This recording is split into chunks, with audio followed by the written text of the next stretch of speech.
What's your reaction to what we're hearing out of America? To wait and see what it means. It's the best reaction to everything over the last month. Sometimes tariffs are announced, a couple of days later, they're unannounced.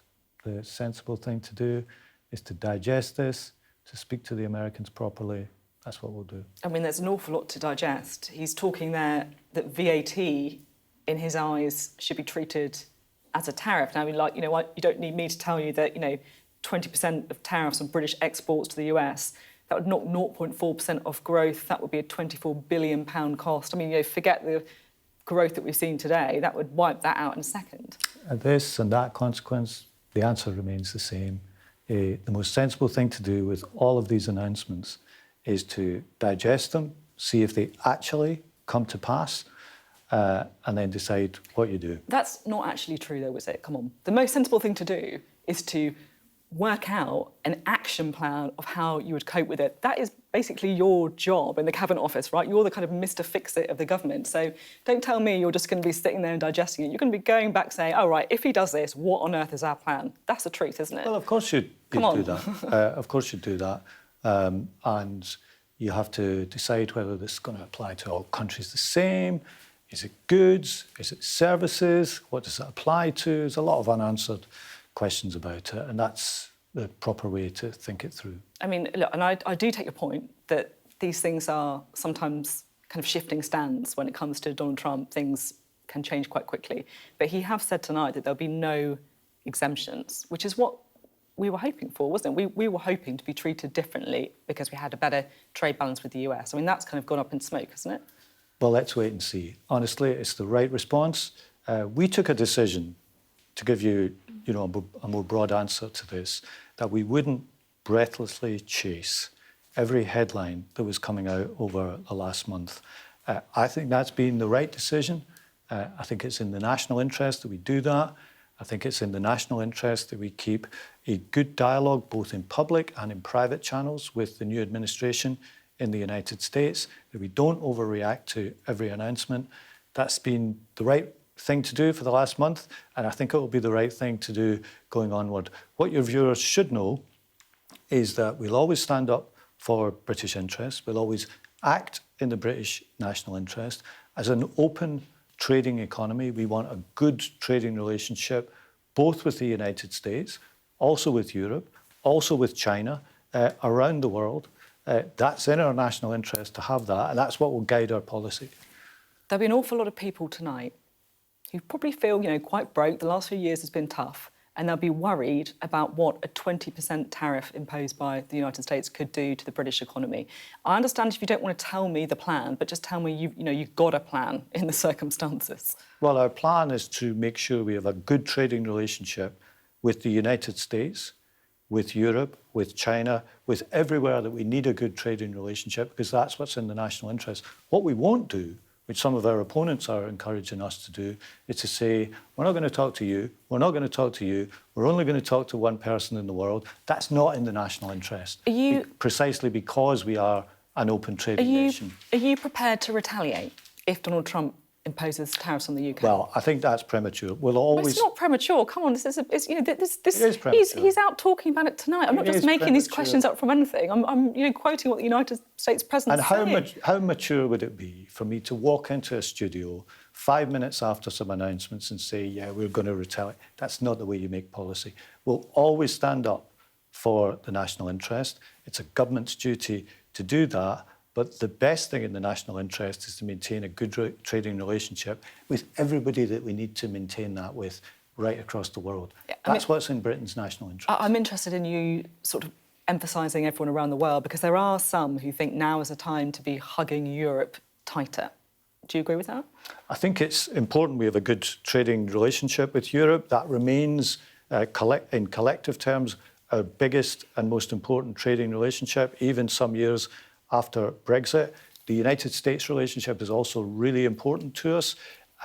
It's on goods and services. Services is often left out of these discussions. Britain is largely a service-based economy, although manufacturing and goods are really important to us too. So both of these are important. And the European relationship is really important. And we hope to improve the trading relationship with Europe in the years to come. That's what we're working on without rerunning the Brexit debate.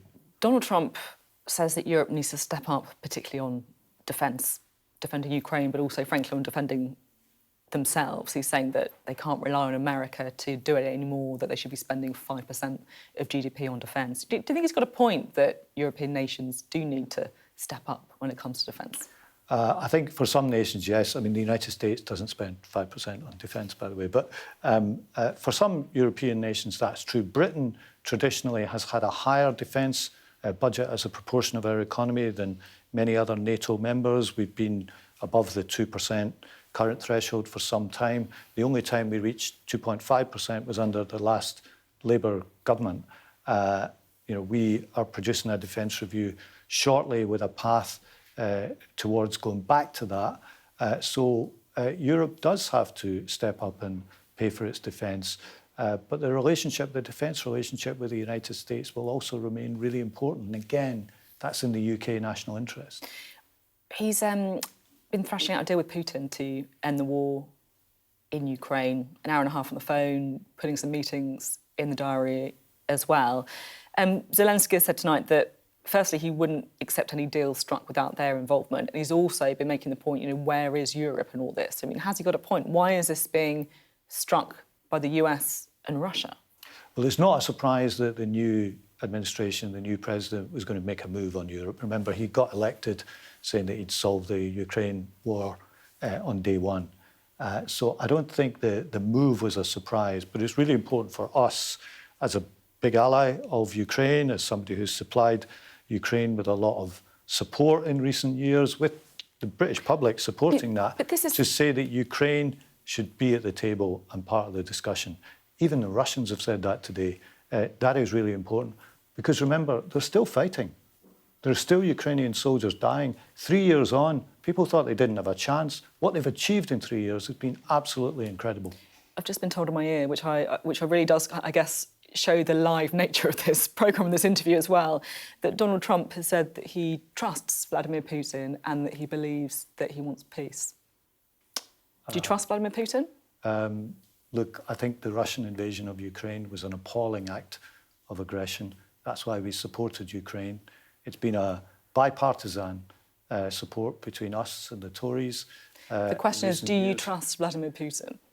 That's not the word I'd use after the aggression he has shown.